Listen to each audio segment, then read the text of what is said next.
ತಮಗೆ ಧನ್ಯವಾದಗಳು. ಈ ಸುದೈವ ತಾವೆಲ್ಲರೂ ರೈತ ಕುಲ ಇಲ್ಲಿ ಸೇರಿದೆ. ಮಾವು ಬೆಳೆಗಾರ ಬಳಗದ ವತಿಯಿಂದ ತಮಗೆಲ್ಲರಿಗೂ ಕೂಡ ಮೊದಲನೇದಾಗಿ ಅನಂತ ಧನ್ಯವಾದಗಳನ್ನು ಹೇಳ ಬಯಸ್ತಾ ಇದ್ದೀನಿ. ಬಂಧುಗಳೇ, ನಾನು ಈಗ ಬರಬೇಕಾದ್ರೆ ಸನ್ಮಾನ್ಯ ವಿಲಾಸರಾವ್ ಶಿಂದೆ ಹತ್ರ ಮಾತಾಡ್ತಾ ಇದ್ದೆ. ಅವರೊಂದು ಮಾತು ಹೇಳಿದ್ರು, ರೈತರ ಯಶಸ್ಸಿಗೆ ಸಂಘಟನೆ ಮೂಲ ಮಂತ್ರ. ರೈತರ ಯಶಸ್ಸಿಗೆ ಹೌದು ಇಲ್ಲ ಹೇಳ್ರಿ, ಜೋರಾಗಿ ಹೇಳ್ರಲ್ಲ. ಹಾಂ, ಅದಕ್ಕಾಗಿ ಈ ಸಂಘಟನೆ ತಾವು ಬಂದಿರಿ. ಮಾವು ಬೆಳೆಗಾರ ಬಳಗ ಒಂದು ಸಂಘಟನೆ, ತೋಟಗಾರಿಕೆ ವಿಶ್ವವಿದ್ಯಾಲಯ ನಮ್ಮ ಸಂಸ್ಥೆ, ಕರ್ನಾಟಕ ರಾಜ್ಯ ಮಾವು ಅಭಿವೃದ್ಧಿ ಮತ್ತು ಮಾರಾಟ ಮಂಡಳ ಅದು ನಮ್ಮ ಸಂಸ್ಥೆ, ಆಮೇಲೆ ಭಾರತೀಯ ತೋಟಗಾರಿಕೆ ಸಂಶೋಧನಾ ಸಂಸ್ಥೆ ಅದು ಕೂಡ ನಮ್ಮ ದೇಶದ ಸಂಸ್ಥೆ, ಮತ್ತು ತಾವೆಲ್ಲರೂ ಸೇರಿ ಈ ಕಾರ್ಯಕ್ರಮವನ್ನು ಸಂಘಟಿಸಿದಿರಿ. ನಮ್ಮ ಕಾರ್ಯಕ್ರಮ ಅಲ್ಲ, ನಾವೆಲ್ಲರೂ ಕೂಡಿ ಈ ಕಾರ್ಯಕ್ರಮವನ್ನು ಸಂಘಟಿಸಿರಿ. ಅದಕ್ಕೆ ಈ ಬಳಗದ ಒಬ್ಬ ಸದಸ್ಯನಾಗಿ ತಮ್ಮನ್ನೆಲ್ಲ ಅತ್ಯಂತ ಸಂತೋಷದಿಂದ ಬರಮಾಡಿಕೊಂಡು ಕೆಲವೊಂದು ಈ ಸಂಘಟನೆ ಯಾಕಾಯಿತು, ಈ ಕಾರ್ಯಕ್ರಮ ಯಾಕಾಯ್ತು ಅನ್ನೋದು ದಯವಿಟ್ಟು ನನಗೆ ಸಮಯ ಕೊಡಬೇಕು. ತಾವು ಮಾತಾಡ್ತೀನಿ. ಆಮೇಲೆ ನಮ್ಮ ಮುಂದೆ ವಿಲಾಸರಾವ್ ಶಿಂದೆ ಅವರಿದ್ದಾರೆ, ಸನ್ಮಾನ್ಯ ಶಾಸಕರಿದ್ದಾರೆ, ಎಲ್ಲ ಅನುಭವಸ್ಥರು, ವಿಶ್ವವಿದ್ಯಾಲಯದ ಕುಲಪತಿಗಳಿದ್ದಾರೆ. ಇದು 2 ದಿವಸ ಕಾರ್ಯಕ್ರಮ ಬಂಧುಗಳೇ. ಇವತ್ತು ಮತ್ತು ನಾಳೆ ಯಾವುದೇ ಗಡಿಬಿಡಿ ಇಲ್ಲ. ದಯವಿಟ್ಟು ಶಾಂತ ರೀತಿಯಿಂದ ಸಮಾಧಾನದಿಂದ ಮೊಬೈಲ್ಗಳನ್ನು ಸ್ವಲ್ಪ ದೂರಿಟ್ಟು. ಸಿದ್ದೇಶ್ವರ ಅಪ್ಪಗಳು ಒಂದು ಮಾತು ಹೇಳ್ತಿದ್ರು, ಮಂಥನ್ ಮಂಥನ್, ರೈತ ಮಂಥನ್, ಜಲ ಮಂಥನ್, ಕೃಷಿ ಮಂಥನ್. ಅವರ ವಾರಸ್ದಾರ ನಾವು. ಅದಕ್ಕಾಗಿ ನಾನು ಕಳಕಳಿಯಿಂದ ತಮ್ಮಲ್ಲಿ ಬೇಡ್ಕೋತಾ ಇದ್ದೀನಿ, ತಾವೇ ಖರ್ಚು ಮಾಡಿ, ನೀವೇ ದೇಣಿಗೆ ಕೊಟ್ಟು, ಶುಲ್ಕ ಕೊಟ್ಟು ನೋಂದಣಿ ಈ ಕಾರ್ಯಕ್ರಮವನ್ನು ಸಂಘಟನೆ ಮಾಡಿದ್ದೀರಿ. ಯಾವುದೇ ಕಾರಣಕ್ಕೂ ಡಿಸ್ಟರ್ಬ್ ಆಗಬೇಡ್ರಿ. ಮೊಬೈಲ್ ಡಿಸ್ಟರ್ಬೆನ್ಸ್ ಬೇಡ, ಕರೆದ್ರನ್ನಂಥ ಡಿಸ್ಟರ್ಬೆನ್ಸ್ ಬೇಡ. ಎಲ್ಲರೂ ಇಲ್ಲೇ ಇದ್ದಾರೆ, ಸನ್ಮಾನ್ಯ ಶಾಸಕರು, ನಮ್ಮ ಮುಖಂಡರು ಇಲ್ಲೇ ಇದ್ದಾರೆ, ವಿಜ್ಞಾನಿಗಳು ಇಲ್ಲೇ ಇದ್ದಾರೆ, ಗೆಸ್ಟು ಇದ್ದಾರೆ. ಹೊಲ ಎಲ್ಲಿ ಹೋಗಲ್ಲ, ಮಾವಿನ ತೋಟ ಇದ್ದಲ್ಲೇ ಇರ್ತದೆ. ಯಾರೂ ಅಧೈರ್ಯ ಆಗೋದು ಬೇಡ. ಯಾಕೆ ಹೇಳ್ತೀನಿ ಮಾತು, ನಿಮ್ಮ ಶಾಂತತೆ, ನಿಮ್ಮ ಸಮಾಧಾನ, ನಿಮ್ಮ ತಾಳ್ಮೆ, ಅದೇ ಈ 2 ದಿವಸ ಕಾರ್ಯಕ್ರಮ ಬುನಾದಿ. ಇಷ್ಟು ಹೇಳಿ ಒಂದು 3 ವಿಷಯನ ತಮ್ಮ ಮುಂದೆ ಪ್ರಾಸ್ತಾವಿಕವಾಗಿ ಹೇಳಿ ಭಾಳ ಸಮಯ ತೋಳಲ್ಲ, ಇನ್ನೂ 2 ದಿವಸ ಇದೆ. ಮೊದಲನೇದಾಗಿ ಬಂಧುಗಳೇ, ಜಗತ್ತಿನಾದ್ಯಂತ, ದೇಶದಾದ್ಯಂತ, ಕರ್ನಾಟಕದಲ್ಲಿ ಕೂಡ ರೈತಾಪಿ ಸಂಕಷ್ಟದಲ್ಲಿದೆ. ಆ ರೈತಾಪಿ ಸಂಕಟದಿಂದ ಹೊರಗೆ ತರಬೇಕಾದ್ರೆ ನಾವು ಒಂದು ಮಾರ್ಗವನ್ನು ಹುಡುಕಲೇಬೇಕು. ಅನೇಕ ಮಾರ್ಗಗಳಿವೆ. ಅದರಲ್ಲಿ ಮೊದಲನೇದಾಗಿ ರೈತರ ಸಂಘಟನೆ. ನಾವು ಪದೇ ಹೇಳ್ತಾ ಇರೋದು ರೈತರ ಸಂಘಟನೆ. ಆ ಕಾರಣಕ್ಕಾಗಿ ನಾವು ಮಾವು ಬೆಳೆಗಾರ ಬಳಗವನ್ನು ಪ್ರಾರಂಭ ಮಾಡಿದೆವು. ಇದು ಹೆಂಗಾಯಿತು ಅಂದರೆ, ತಮಗೆಲ್ಲ ಗೊತ್ತಿದೆ, ಭಾರತ ದೇಶ, ಕರ್ನಾಟಕ ಮತ್ತು ಧಾರವಾಡಲ್ಲಿ ಸಾಕಷ್ಟು ಮಾವಿದೆ. ಭಾರತ ದೇಶದ ಹೋದ ವರ್ಷ 2024ನೇ ಇಸ್ವಿಗೆ 510 ಕೋಟಿ ಮಾವು ರಫ್ತಾಗಿದೆ ಬೇರೆ ದೇಶಗಳಿಗೆ. ಅದನ್ನು ಮಾಡಿದವರು ಯಾರು? ಮಾವು ಬೆಳೆಗಾರ. 510 ಕೋಟಿ ಮಾವು ಭಾರತ ದೇಶದಿಂದ ರಫ್ತಾಗಿದೆ. ಅದೇ ರೀತಿ ಕರ್ನಾಟಕ ರಾಜ್ಯದಲ್ಲಿ ಕೂಡ ಸುಮಾರು 18 ಲಕ್ಷ ಟನ್ ಮಾವು ಉತ್ಪಾದನೆ ಆಗಿದೆ. ನಮ್ಮ ಜಿಲ್ಲೆಯ ಅಂಕಿಅಂಶಗಳ ಪ್ರಕಾರ ಕೇವಲ ನಮ್ಮ ಜಾಯಿಂಟ್ ಡೈರೆಕ್ಟರ್ ಇದ್ದಾರೆ ಇಲ್ಲಿ, ತೋಟಗಾರಿಕೆ ಜಾಯಿಂಟ್ ಡೈರೆಕ್ಟರ್, 30,000 ಎಕರೆ ಧಾರವಾಡ ಜಿಲ್ಲೆಗೆ ಮಾವಿನ ತೋಟ ಇದೆ ಕ್ಷೇತ್ರ. ಧಾರವಾಡ ಸುತ್ತಮುತ್ತಲಿನ 7 ಜಿಲ್ಲೆಗಳಲ್ಲಿ ಮತ್ತೆ 30,000 ಇದೆ. ಅಂದರೆ ತಾವು ಆಲೋಚನೆ ಮಾಡ್ಬೋದು, 60,000 ಎಕರೆ ಮಾವಿನ ಕ್ಲಸ್ಟರ್ ಈ ಉತ್ತರ ಕರ್ನಾಟಕದಲ್ಲಿದೆ.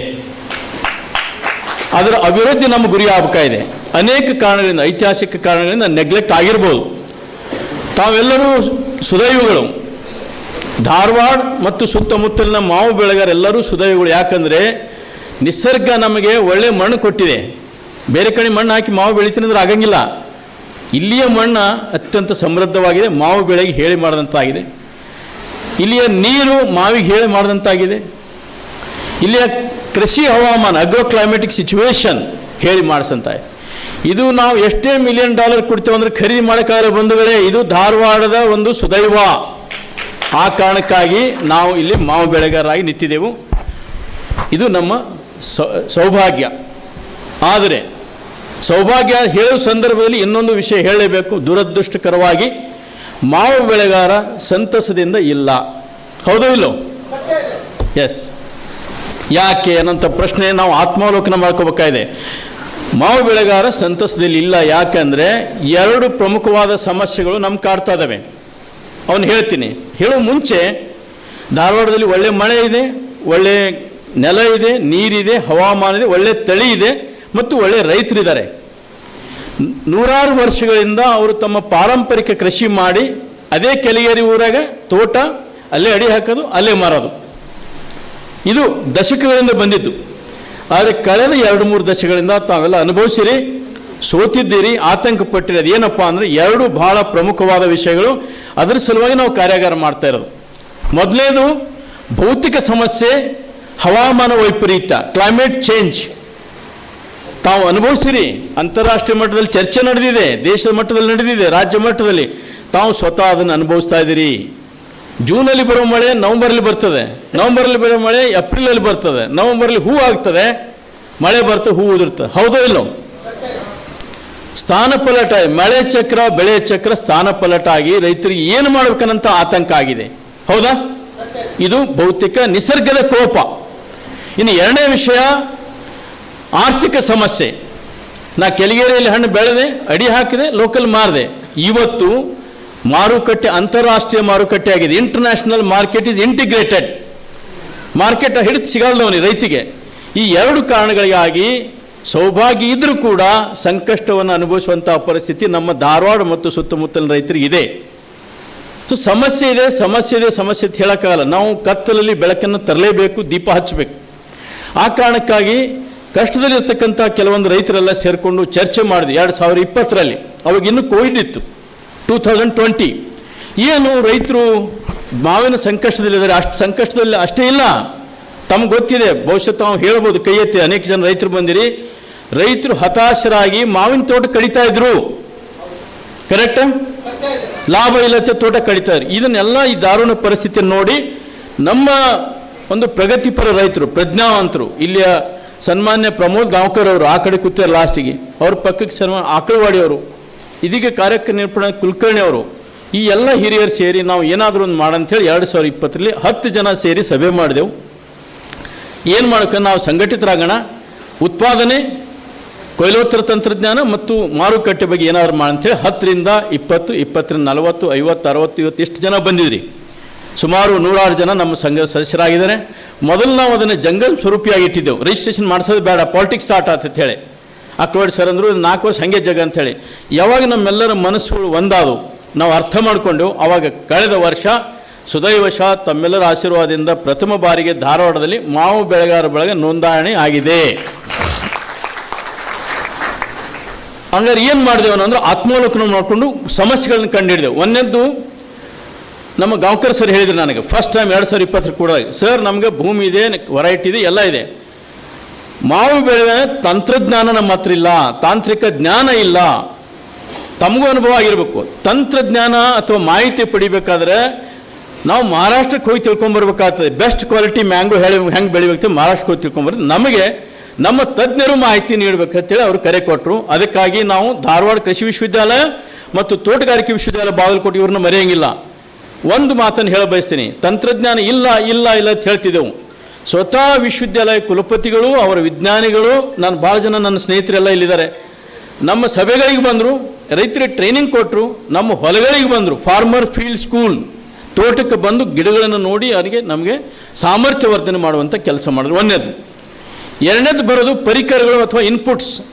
ಇಲ್ಲ ನಮಗೆ ಇಲ್ಲಿ ಮಿಥಾಲ್ ಯೋಜನೆಯಲ್ಲಿ ಸಿಗಲ್ಲ, ಇಲ್ಲಿ ನಮಗೆ ಸುಣ್ಣ ಸಿಗಲ್ಲ, ಬೇವಿನ ಹಿಂಡಿ ಸಿಗಲ್ಲ ಅಂದಾಗ ನಾವೆಲ್ಲರೂ ಸೇರಿ ಒಕ್ಕಟ್ಟಾಗಿ ಈ ಬಳಗದ ಅಡಿಯಲ್ಲಿ ಬೇರೆ ಬೇರೆ ಜಿಲ್ಲೆಗಳಿಂದ ರಾಜ್ಯಗಳಿಂದ ಖರೀದಿ ಮಾಡಿ ನಮ್ಮಲ್ಲಿ ರೈತರಿಗೆ ವಿತರಿಸುವಂಥ ಕಡಿಮೆ ಬೆಲೆಯಲ್ಲಿ ವಿತರಿಸುವ ಕೆಲಸ ಮಾಡಿದ್ವಿ. ಎರಡನೇದಾಯ್ತು.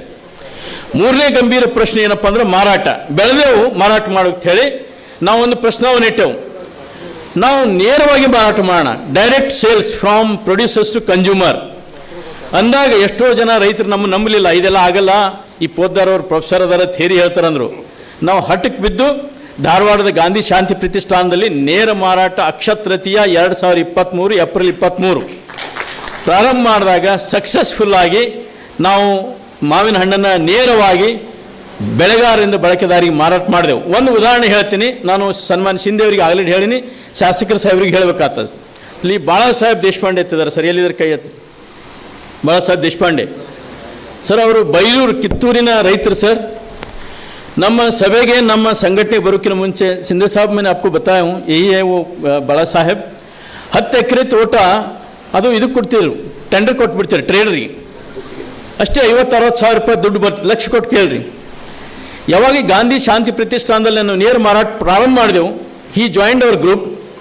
ಅವರ ಬಾಳಾ ಸಾಹೇಬ್, ಅವರ ಧರ್ಮಪತ್ನಿ ಮತ್ತು ಮಗಳು 1.5 ತಿಂಗಳು 1.5 months they sold mangoes from the counter. ಅವರಿಗೆ ಬಂದ ಆದಾಯ 5 lakhs. ನಾನು ಸುಳ್ಳು ಹೇಳಿದ್ರೆ ಬಾಳಾ ಸಾಹೇಬ್ ಇಲ್ಲಿಯಾದ್ರೆ ಎದುರಿಸಿ ಕೇಳಿಸ್ಬೋದು. ಅತಿ ಸುಂದರವಾದ ಸರಳ ಸಿಂಪಲ್ ಆರ್ಗ್ಯಾನಿಕ್ ಫಾರ್ಮ್ ಅವರು ಬೈಲೂರಲ್ಲಿ ಮಾಡಿದ್ದಾರೆ. ನಾನು ಹೋಗಿ ನೋಡ್ಕೊಂಡ್ಬಂದೆ, ಸಾಕ್ಷಿ ಇರಲಿ ಅಂತೇಳಿ. ಸೊ ನಾವು ನೇರ ಮಾರಾಟ ಮಾಡೋಕ್ಕೆ ಇದೊಂದು ಸಾಕ್ಷಿ. 23, 24, 25 ಮಾಡಿದೆವು. ಇನ್ನೊಂದು ಸಮಸ್ಯೆ ಲಾಸ್ಟ್. ಇಷ್ಟೆಲ್ಲ ಮಾಡಿದೆವು, ರಫ್ತು ಮಾಡ್ಬೋದಾ? ನಮ್ಮಲ್ಲಿ ಯಾರಲ್ಲಿ ರಫ್ತು ನಾಲೆಜ್ ಇಲ್ಲ ಎಕ್ಸೆಪ್ಟ್ ಶ್ರೀ ಪ್ರಮೋದ್ ಗಾಂವ್ಕರ್. ಸೊ ರಫ್ತು ಮಾಡೋ ಕನಸಿದ್ರೆ ಇದೆ, ಹುಚ್ಚು ರಟ್ಟಾಗಿ ಶಕ್ತಿ ಇಲ್ಲ. ಅದಕ್ಕೆ ಚಿಂತೆ ಮಾಡ್ಕೊಂಡು ಕೂತಿ ಎಂದಾರು ಮಾಡೋಣ, 25ಕ್ಕೆ ಮಾಡೋಣ, 30ಕ್ಕೆ ಮಾಡೋಣ ಅಂತೇಳಿ. ತಮ್ಗೆ ಹೇಳ್ತೀನಿ, ಎಲ್ಲಿ ಸಂಕಲ್ಪ ಇರ್ತದೆ, ಇಚ್ಛಾಶಕ್ತಿ, ಅಲ್ಲಿ ಜಗತ್ತಿನ ಸರ್ವಶಕ್ತಿಗಳು ಕೈ ಜೋಡಿಸಿ ನಮಗೆ ಸಪೋರ್ಟ್ ಕೊಡ್ತಾವಲ್ಲಕ್ಕೆ ಇದೇ ಬೆಸ್ಟ್ ಎಕ್ಸಾಂಪಲ್. ಏನಾಯಿತು, ಒಬ್ಬರು ಬೆಂಗಳೂರಿಂದ, ಮಹಾರಾಷ್ಟ್ರದಿಂದ, ಪುಣಾದಿಂದ ನನ್ನ ಮನೆಗೆ ಬಂದರು. ನೀವು ಪೋದ್ದಾರವರು ನಿಮ್ಮ ನಂಬರ್ ಕೊಟ್ಟರು ಬೆಂಗಳೂರಿಂದ, ನಾವು ಮಾವನ್ನು ರಫ್ತು ಮಾಡೋನಿದ್ದೀನಿ, ಸುಧೀರ್ ಚಿತ್ರಗಾರ್ ಫ್ರಮ್ ಪುಣೆ ಬಂದು ನಮ್ಮ ಮನೆಗೆ ಬಂದರು. ಅಧ್ಯಕ್ಷರು ಬಂದರು, ಉಪಾಧ್ಯಕ್ಷ ಮೀಟಿಂಗ್ ಮಾಡಿದೆವು.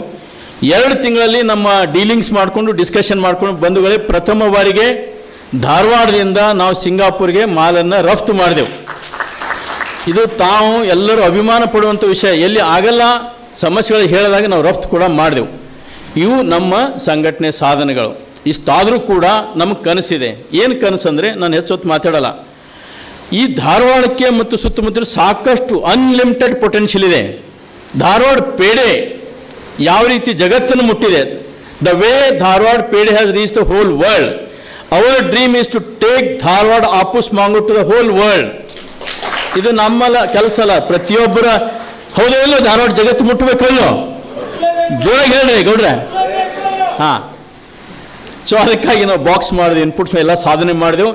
ಈ ಆಪೂಸ್ ಮಾಂಗೋ ಜಗತ್ತಿಗೆ ಮುಟ್ಟಬೇಕಂದ್ರೆ ಅದಕ್ಕೆ ಹೆಚ್ಚಿನ ಕ್ರಿಯಾಶೀಲತೆ, ಹೆಚ್ಚಿನ ಚಟುವಟಿಕೆ ಮತ್ತು ಆವಿಷ್ಕಾರಗಳು ಬೇಕಂತ ಹೇಳಿ ಒಂದು ಕನಸು ಕಂಡು ಏನು ಮಾಡಿದೆವು. ಸ್ಟಾರ್ಟಿಂಗ್ ಪಾಯಿಂಟ್ ನಾವು ಇದು ಮುಕ್ತಾಯ ಅಲ್ಲ, ಪ್ರಾರಂಭ ಮಾಡಿದೆವು ಬಂಧುಗಳೇ. ಅದಕ್ಕಾಗಿ ಯಾರಾದರೂ ಒಬ್ಬರು ತಂತ್ರಜ್ಞನ ಕರೆದು ಇದಕ್ಕೊಂದು ಚಾಲನೆ ಕೊಡಬೇಕು ಅಂತ ವಿಚಾರ ಮಾಡಿದಾಗ ನಮಗೆ ಹೊಳೆದಿದ್ದು ಶ್ರೀ ಸನ್ಮಾನ್ಯ ವಿಲಾಸರಾವ್ ಶಿಂದೆ ಅವರು. ವಿಲಾಸರಾವ್ ಶಿಂದೆ ಅವ್ರ ಬಗ್ಗೆ ನಾನು ಹೇಳ್ತೀನಿ. ಅವ್ರು ಉದ್ಘಾಟನೆ ಮಾಡೋಕ್ಕಿಂತ ಮುಂಚೆ ಒಂದು ಅವ್ರ ಬಗ್ಗೆ ವಿಡಿಯೋ ಇದೆ, ಎಲ್ಲರೂ ಲಕ್ಷ್ಯ ಕೊಟ್ಟು ಕೇಳಬೇಕಾದ್ರೆ ನಾನು ಹೇಳಿ ನಾನು ಮಾತು ಮುಗಿಸ್ತೀನಿ, ಅವ್ರು ಉದ್ಘಾಟನೆ ಮಾಡ್ತಾರೆ. ಏನು ಮಾಡಬೇಕಂದ್ರೆ ರೈತರ ಸಾಮರ್ಥ್ಯವಂತ ಹೇಳಿ ಇಲ್ಲಿ ಡಾಕ್ಟರ್ ಗೋಪಾಲಿ ಅವರಿದ್ದಾರೆ, ಡಾಕ್ಟರ್ ಬೆಣಗಿ ಅವರಿದ್ದಾರೆ, ಕುಕ್ನೂರ್ ಅವರಿದ್ದಾರೆ. ಇದೆಲ್ಲ ನಮ್ಮ ತೋಟಗಾರಿಕೆ ವಿಶ್ವವಿದ್ಯಾಲಯ ಕುಲಪತಿಗಳಿಗೆ ನಾವು ಧನ್ಯವಾದ ಹೇಳಬೇಕು. ಅವ್ರ ಟೀಮ ನಮ್ಮ ರೈತರಿಗೆಲ್ಲ ತರಬೇತಿ ಕೊಡ್ತು ಸರ್. ಇವತ್ತಿಷ್ಟು ಜನ ಬಂದಾರಂದ್ರೆ ನಮಗೊಂದು ಆಶಾಕಿರಣ ಇಟ್ಕೊಂಡ್ಬಂದಾರೆ, ಆಶಾ ಭಾವನೆ ಇಟ್ಕೊಂಡ್ಬಂದಾರೆ.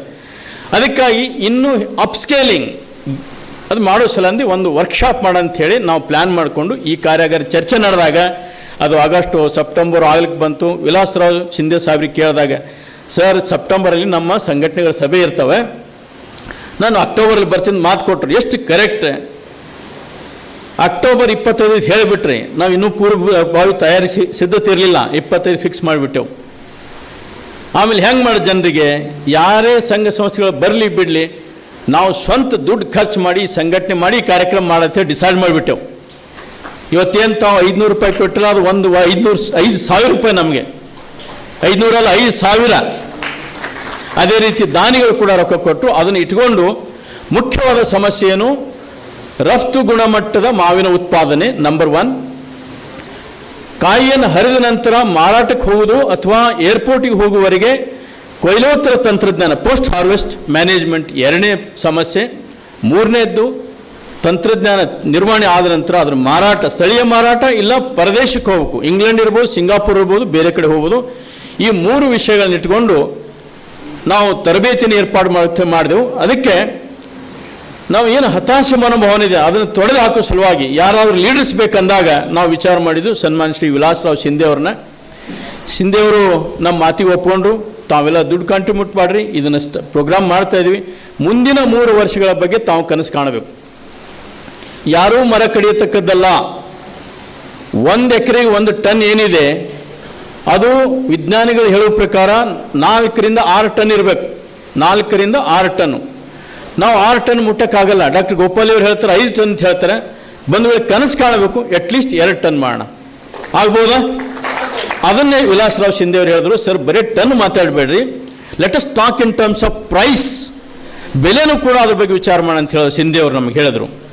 ಅದಕ್ಕಾಗಿ ಅವ್ರನ್ನ ಕರೆಸಿ ಕಾರ್ಯಕ್ರಮ ಮಾಡಬೇಕಾದ್ರೆ ನಮಗೆ ಇಲ್ಲಿ ನಾವು ರೈತರಷ್ಟೇ ಸ್ಟ್ರಗಲ್ ಮಾಡಿದ್ರೆ ಆಗಲ್ಲ, ಸಮಾಜ ಮತ್ತು ಸರ್ಕಾರ ಕೂಡಿ ಕೆಲಸ ಮಾಡಬೇಕಾಗ್ತದೆ. ಅದಕ್ಕಾಗಿ ನಮ್ಮ ಸರ್ಕಾರ ಕೂಡ ನಮ್ಮ ಜೊತೆಗಿದೆ. ಅಡಿಷನಲ್ ಡೈರೆಕ್ಟರ್ ಪ್ರಕಾಶ್ ಸೊಬ್ರದವರು, ಕಾಶಿನಾಥ್ ಭದ್ರಣ್ಣ ಅವರು ಜಾಯಿಂಟ್ ಡೈರೆಕ್ಟರ್, ಮಾವು ಬೆಳೆಗಾರರ ನಮ್ಮ ಮ್ಯಾಂಗೋ ಬೋರ್ಡಿನ ಅಧ್ಯಕ್ಷರು ಸನ್ಮಾನ್ ಡಾಕ್ಟರ್ ಮುದ್ದು ಗಂಗಾಧರ್ ಇದ್ದಾರೆ. ಇವರೆಲ್ಲರೂ ಸೇರಿ ನಮಗೆ ತಾವು ಜೋರಾಗಿ ಚಪ್ಪಳಿಂದ ಸ್ವಾಗತ ಮಾಡಬೇಕು. ಏನಪ್ಪ ಅಂದರೆ ನಾವು ಇಷ್ಟು ಕಷ್ಟಪಟ್ಟದನ್ನು ನೋಡಿ ನಮ್ಮ ಸೊಬ್ರ ಸಾಹೇಬರು, ಇನ್ನೂ ಅನೇಕರದ ದುಂಡಿಯವರು, ವಿಶೇಷವಾಗಿ ಕಾಶಿನಾಥ್ ಭದ್ರಣ್ಣವರು ನಮ್ಮ ಧಾರವಾಡಕ್ಕೆ 7 ಕೋಟಿ ರೂಪಾಯಿಯ ಇಂಟಿಗ್ರೇಟೆಡ್ ಪ್ಯಾಕ್ ಹೌಸ್ ಅಪ್ರೂವ್ ಮಾಡಿದ್ದಾರೆ. ಹಣ್ಣು ಹೆಂಗೆ ತೊಳಿಬೇಕು, ಏನು ರೋಗ ಬರ್ತೀವಿ, ಎಲ್ಲಿ ಹಾಳಾಗ್ತದೆ ಗೊತ್ತಿಲ್ಲದ ಪರಿಸ್ಥಿತಿಯಲ್ಲಿ ಮಾಡರ್ನ್ ಸ್ಕೇಲಲ್ಲಿ ಏನು ಬೈರಾಪಟ್ಟಣದಲ್ಲಿದೆ ಮತ್ತು ರಾಮನಗರದ ಅಂಥ ಸ್ಕೇಲ್ದು ಅಂಥ ಕ್ವಾಲಿಟಿದು ಬೈರಾಪಟ್ಟಣದಂಥದ್ದು ನಮ್ಮಲ್ಲಿ ಇಂಟಿಗ್ರೇಟೆಡ್ ಪ್ಯಾಕ್ ಹೌಸ್. ಧಾರವಾಡದ ಕೃಷಿ ವಿಶ್ವವಿದ್ಯಾಲಯ ಮುಂದುಗಡೆ ಅಲ್ಲಿ ಒಂದೇನೋ ತೋಟಗಾರಿಕೆ ವಿಶ್ವವಿದ್ಯಾಲಯ ಇದೆ, ಪಕ್ಕಕ್ಕೆ 7 ಕೋಟಿದು ಇಂಟಿಗ್ರೇಟೆಡ್ ಪ್ಯಾಕ್ ಹೌಸ್. ನೀವೇನು ಹಣ್ಣು ತರ್ತೀರಿ ರೈತರು ಸಿಕ್ಕಲ್ಲಿ ಒಗೆದು ಬೇಕಾಬಿಟ್ಟು ಬೆಲೆಗೆ ಮಾರಿ ಹೋಗಿಲ್ಲ, ತೊಳೆದು ಸ್ವಚ್ಛ ಮಾಡಿ ನೀವೇ ಬೆಲೆಯನ್ನು ನಿರ್ಧಾರ ಮಾಡಬೇಕು. ಮಾಡ್ತೀರಿ? ಆ ರೀತಿ ಒಂದು ಸಂಶೋಧನೆ ಅವರು ಎಲ್ಲರಿಗೂ ಕೂಡ ಕರ್ನಾಟಕ ರಾಜ್ಯ ಸರ್ಕಾರಕ್ಕೆ, ಮ್ಯಾಂಗೋ ಬೋರ್ಡಿಗೆ ಮತ್ತು ವಿಶೇಷವಾಗಿ MD ಆದಂಥ ವೇದಮೂರ್ತಿ ಅವರಿಗೆ ನಾನು ಧನ್ಯವಾದ ಹೇಳಿ, ಇದೆಲ್ಲ ಆಗ್ಬೇಕಾದ್ರೆ ನಾವು ರೈತರು ಓಡಾಡಿದ್ರೆ ಆಗ್ತಿರ್ಲಿಲ್ಲ. ನಾವು ಓಡಾಡ್ತಿದ್ದೆವು. ಈಗ ಕಾಶಿನಾಥ್ ಭದ್ರನಾಥ್ ಸರ್ ಮಾಡಿ ಇದಕ್ಕೆ ಪೂರಕವಾಗಿ ಬೆಂಬಲವಾಗಿ ನಿಂತಂಥ ಬಲಾಢ್ಯ ಶಕ್ತಿ ನನ್ ಅದರ್ ದೆನ್ ಅರವಿಂದ್ ಬೆಲ್ಲದ್ ಸರ್. ಎಷ್ಟೇ ಬ್ಯುಸಿ ಇರ್ತಾರೆ, ಫೋನ್ ಮಾಡಿ ಟ್ರಾವೆಲ್ ಮಾಡಾಗ ಪೊದ್ದರವ್ರು ಏನಾಯ್ತು ರೀ ಮ್ಯಾಂಗೋ ಬೋರ್ಡ್ ಇಂಟಿಗ್ರೇಟೆಡ್ ಸೆಂಟರ್, ಇದು ರಾಜಕಾರಣಿಗಳ ಬದ್ಧತೆ, ಒಂದು ಜನಪರ ರಾಜಕಾರಣಿ. ಅವ್ರು ಫೋನ್ ಮಾಡಿ ನಿನ್ನೆ ಮನೆಗೆ ಹೋಗಿದ್ದೆವು, ಅವರು ಹೇಳಿದ್ರು ಈಗ ತಮ್ಮದೇನು ಇದೆಯಲ್ಲ ಹಣ್ಣು ತೂತು ಹಾಕ್ತಲ್ಲ ಹುಳ, ಫ್ರೂಟ್ ಫ್ಲೈ, ಅದಕ್ಕೊಂದು ಅಡ್ವಾನ್ಸ್ ಮಷಿನ್ ಬಂದಿದೆ, ನಮ್ಮ ಕಂಪ್ನಿಯವ್ರಿಗೆ ಹೇಳೀನಿ ಸಬ್ಸಿಡಿ ರೇಟಲ್ಲಿ ಅದನ್ನು ಈ ರೈತರಿಗೆ ಕೊಡ್ರಿ ಅಂತ ಹೇಳಿದ್ರು ನಿನ್ನ ಸಾಹೇಬ್ರು MLA ಅವರು ಅರವಿಂದ್ ಬೆಲ್ಲ ಸಾಹೇಬ್.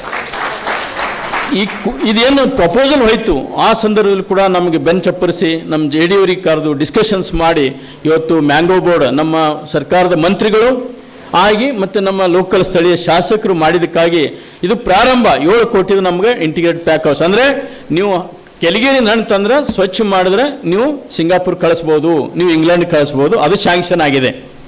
ಇಷ್ಟು ಹೇಳಿ ಈ ಕಾರ್ಯಕ್ರಮ ಮಾಡಕ್ಕೆ ಸಿಂಧೆಯವ್ರಿಗೆ ಕೇಳಿದೆವು. ಸಿಂಧೆಯವ್ರ ಬಗ್ಗೆ 2 ಮಾತು ಹೇಳಿ ಮುಗಿಸ್ತೀನಿ ನಾನು. ಮತ್ತು ಬೇರೆ ಎಲ್ಲ ಮಹನೀಯರು ಇದ್ದಾರೆ, ಅವ್ರವ್ರ ಕಾಂಟ್ರಿಬ್ಯೂಷನ್ ಇದೆ. ಸಿಂಧಿಯವರು ನಾಸಿಕ್ ಹತ್ರ ಒಂದು 20 ಕಿಲೋಮೀಟ್ರ್ ಊರಿದೆ, ಸಣ್ಣ ಹಳ್ಳಿ, ರೈತಾಪಿ ಕುಟುಂಬ. ಅವರು ರಾಹುರಿ, ನಮ್ದು ಹೆಂಗೆ ಕೃಷಿ ವಿಶ್ವವಿದ್ಯಾಲಯ ಇದೆ ಹಂಗೆ ರಾಹುರಿ ಕೃಷಿ ವಿದ್ಯಾಪೀಠತ್ತಿದೆ, ಅಲ್ಲಿ BSc ಅಗ್ರಿ ಓದ್ದವರು. ನಾ ಹೆಚ್ಚಿಗೆ ಮಾತಾಡಿ ಅಲ್ಲಿ ತೋರಿಸ್ತೇವೆ ಅವರು ಸಾಧನೆ. BSc ಅಗ್ರಿ ಓದಿ ಅದೇ ವಿಶ್ವವಿದ್ಯಾಲಯದಲ್ಲಿ MSc ಅಗ್ರಿಕಲ್ಚರ್ ಎಂಜಿನಿಯರಿಂಗ್ ಮಾಡಿದ್ರು ಅವರು. MSc ಮಾಡ್ತಾ ಮಾಡ್ತಾ ಒಕ್ಕಲ್ತನ ಮಾಡ್ತಿರು, ಒಕ್ಕಲ್ತನ ಕುಟುಂಬ. ಮನೆಯಾಗ ಬೇಡಪ್ಪ ನೀವು ಓದಿ ಮುಂದೆ ಹೋಗು ನೌಕರಿ ಮಾಡತ್ತೆ ಹೇಳ್ತೀರಿ ಸಿಂಧೆ ಸಾಹೇಬ್ರ ಮನೆಯಲ್ಲಿ. ಇಲ್ಲ ನಾನು ಒಕ್ಕಲ್ತನ ಮಾಡ್ತೀನಿ ಅಂತ ಹೇಳಿದ್ರು. ಕೊನೆಗೆ ಡಿಗ್ರಿ ಮುಗಿದ ನಂತರ MSc ಅಗ್ರಿಕಲ್ಚರ್ ಇಂಜಿನಿಯರ್ ಆಗಿ ಎಲ್ಲೋ ಒಂದು ಚಲೋ ಕಂಪ್ನಿ ಜಾಬ್ ಹೋಗ್ಬೋದು, ಒಕ್ಕಲ್ತನಕ್ಕೆ ಅವ್ರು ಅಂಟ್ಕೊಂಡು ಕಷ್ಟಪಟ್ಟು ಈ ಅಭಿವೃದ್ಧಿ ಮಾಡಿಸಲು, ರೈತರು ಅಭಿವೃದ್ಧಿ ಮಾಡಿಸಲು ಹೊಲ ಕಳ್ಕೊಂಡ್ರು, ಹೆಂಡತಿ ಕೂಡ ಬಂಗಾರ ಕಳ್ಕೊಂಡ್ರು. 1 ತಾಸಿಂದು ಅಮೀರ್ ಖಾನ್ ಅವರು ಸಿನಿಮಾ ಮಾಡಿದ್ದಾರೆ ಇವ್ರ ಬಗ್ಗೆ. ತಾವೆಲ್ಲರೂ ಗೂಗಲಲ್ಲಿ ನೋಡ್ರಿ, ಎಲ್ಲ ಗೂಗಲ್ ನೋಡ್ತೀರಿ, ವಾಟ್ಸಪ್ಪಲ್ಲಿ ಅವ್ರ ಬಗ್ಗೆ ಸಿನಿಮಾ ಇದೆ. ಅವಾಗ ಸವಾಲು ಮಾಡ್ಕೊಂಡು ಚಾಲೆಂಜ್ ಮಾಡಿ ನಾನು ರೈತರನ್ನ ಕಟ್ಟಿ ರೈತರ ಕಲ್ಯಾಣ ಮಾಡ್ತೀನಿ, ಅವ್ರಿಗೆ ಮಾರಾಟ ಬೆಲೆಯನ್ನು ಒದಗಿಸ್ತೀನಿ, ಫಾರಿನ್ಗೆ ಕಳಿಸ್ತೀನಿ ಅಂತೇಳಿ ಸಹ್ಯಾದ್ರಿ ಫಾರ್ಮ್ಸ್ 2011ರಲ್ಲಿ ಪ್ರಾರಂಭ ಮಾಡಿದ್ರು. ಬಂದು ಇವತ್ತು ಸುಮಾರು 30,000 ನೋಂದಾಯಿತ ಸದಸ್ಯರಿದ್ದಾರೆ. ಸಹ್ಯಾದ್ರಿ ಫಾರ್ಮ್ಸ್ ಯಾವ ವಿಲಾಸರಾವ್ ಸಿಂಧೆಯವರು ಕನಸು ಕಂಡು ಹುಟ್ಟು ಹಾಕಿದ್ರು ಆ ಸಂಸ್ಥೆ 30,000 ರಿಜಿಸ್ಟರ್ಡ್ ಫಾರ್ಮರ್ಸ್. ನಿನ್ನೆ ಅವರ PA ಅವರು ನನಗೊಂದು ಮೆಸೇಜ್ ಕಳಿಸಿದ್ರು, 1,950 ಕೋಟಿ ವಾರ್ಷಿಕ ವ್ಯವಹಾರ ಇದೆ. ಮಾವು, ಬಾಳೆ, ಸಂತ್ರ ಮತ್ತು ಬಾಳೆ ಇವೆಲ್ಲ ಸೇರಿ 9 ಬೆಳೆಗಳು ಸೇರಿ ಸುಮಾರು 10-20 ರಾಷ್ಟ್ರಗಳು ಕೂಡ ವ್ಯವಹಾರ ಮಾಡ್ತಾರೆ. ಸಾಮಾನ್ಯ ಹಳ್ಳಿ ರೈತ, ನಾವು ಮೊನ್ನೆ ಅಣ್ಣನ ಕೂಡ, ಅಣ್ಣ ಮೀನ್ಸ್ ವಿಲಾಸರಾವ್ ಸಿಂಧೆ ಕೂಡ ನಾನು ನೆದರ್ಲ್ಯಾಂಡ್ ಹೋಗಿ ಬಂದಿರಿ ಹೇಳ್ತಾ ನಾವು SLC ರೈತ ಭಾಳ ಅದ್ಭುತ ಸಾಧನೆ ಮಾಡಿದ್ರು. ನಾನು ಹೆಚ್ಚಿಗೆ ಟೈಮ್ ತೊಗೊಳ್ಳಲ್ಲ. ಅವರು ಸಂಘಟನೆಯನ್ನು ಹ್ಯಾಂಗೆ ಮಾಡಿದರು, ಅವರಿಗೆ ಪ್ರೇರೇಪಣೆಯನ್ನು, what is inspiration to Vilasrao Shinde, how he has organised farmers, how he has face the challenges and how ನಾವು ಧಾರವಾಡ ಜನರು ಯಾವ ರೀತಿ ಸಂಘಟನೆ ಕಟ್ಟಿ ಮಾವನ್ನು ಬಂಗಾರದ ಬೆಳೆ ಮಾಡಬೇಕು, ರೈತನ ಬದುಕಿಗೆ ಒಂದು ಒಳ್ಳೆಯ ಬದುಕನ್ನು ತಂದು ಕೊಡಬೇಕನ್ನಂಥ ಒಂದು ಆಶೆಯಿಂದ ಅವ್ರನ್ನ ಕರೆಸಿದೆವು. ಜೊತೆಗೆ ಶಾಸಕರು, ವಿಶ್ವವಿದ್ಯಾನಿಲಯ ಕುಲಪತಿಗಳು, ತಜ್ಞರು, ಅಧಿಕಾರಿಗಳೆಲ್ಲ ಇದ್ದಾರೆ. ನಾನು ನೀವು ಅಲ್ಲ, ನಾವೆಲ್ಲ ಸೇರಿ ಮಾವು ಬೆಳೆಗಾರ ಬೆಳೆಯನ್ನು ಬಳಸೋಣ, ಸದಸ್ಯರಾಗಿರಿ, ನಿಮಗೆಲ್ಲರಿಗೆ ಕಲ್ಯಾಣ ಆಗಲಿ. ಈಗ ವಿಲಾಸರಾವ್ ಶಿಂದೆ ಅವರ ಬಗ್ಗೆ ದಯವಿಟ್ಟು ತಾವು ಫಿಲ್ಮ್ ಹಾಕಬೇಕು. ನಾಸಿಕಲ್ಲಿ ನಾವು 20 ಜನ ರೈತರು ಸುಮಾರು ಸಲ ಹೋಗಿ ಬಂದಿದ್ದೆವು. ನಾವು ಹೋಗಿದ್ದೇವೆ ರೈತರು ಕರ್ಕೊಂಡು. ತಾವು ಕೂಡ ಹೋಗಿ ನಮ್ಮ ಬಳಗದಿಂದ ಕಳಿಸುವಂಥ ವ್ಯವಸ್ಥೆ ಮಾಡೋಣ. ಅದರ ಒಂದು ಝಲಕ್ಕನ್ನು ತಾವು ನೋಡಿದ ನಂತರ ಶಿಂದೆ ಸಾಹೇಬರು ಮಾತಾಡ್ತಾರೆ. ನಾ ಐ ರಿಕ್ವೆಸ್ಟ್ ಟು ಡಿಸ್ಪ್ಲೇ ಸ್ವಲ್ಪ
one, not two, but 4 industries. And they did it without a single CEO. We didn't set out to become the largest. We just wanted farmers to get sustainable and respectable income in all scenario. Today, Sahyadri Farms leads 4 massive sectors. This is how they're rewriting India's agriculture story. First, they are India's largest table grape exporter, shipping 17% of all grapes leaving India. We grow exclusive patented variety which is better and lasts longer. They process 1.5 lakh metric tons of tomatoes annually, making them India's largest tomato processor. We make 50% of ketchup for country's biggest brand. They are also India's largest citrus processor Turning varieties of oranges into concentrate, oils and fiber. and processing 100 metric tons of raw cashew nuts daily. Making us India's largest raw cashew processor in FPO category. What started with 10 farmers in 2010 is now a 2,000 crore company owned by 25,000 plus farmers. We work as a one family and own the company together. Sahyadri Farms exports to over 46 plus countries worldwide and employs over 5,000 people. Turning farming into job creating industry and uplifting entire community. Share this video and let's tell the world. When farmers control their destiny, they can build their entire ecosystem.